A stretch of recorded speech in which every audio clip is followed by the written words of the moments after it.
எப்படி இருக்கீங்க? நல்லா இருக்கீங்களா? இன்னைக்கு நம்ம ஓடிஜியை வச்சு எப்படி ஒரு தந்தூரி சிக்கனை பண்றதுன்னு பார்க்க போறோம். முதல்ல ஒரு கப்பு, அதை நல்லா உரிச்ச கோழியை வாங்கி அதுல நல்லா கீரிக்கணும். அப்புறம் ஒரு நல்லா அதை வாஷ் பண்ணி எடுத்து வச்சுக்கணும்.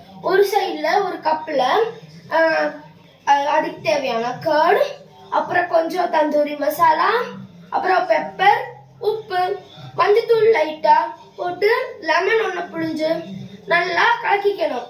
அதில் நீங்கள் வேணும் ஆப்ஷனல் படி நீங்கள் கஸ்தூரி மேத்தி ஆட் பண்ணிக்கலாம்.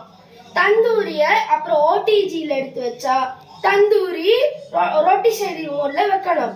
அப்புறம் 20 நிமிஷம் ப்ரீ ஹீட் பண்ணும். அப்புறம் 1 மணி நேரம் வேக வைக்கணும். பார்க்கலாம் நம்ம தந்தூரி எப்படி வேகுதுன்னு.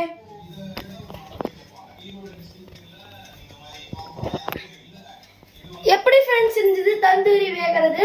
இதை ரெடி ஆனதுக்கு அப்புறம் நம்ம பார்க்கலாம் அடுத்த வீடியோல.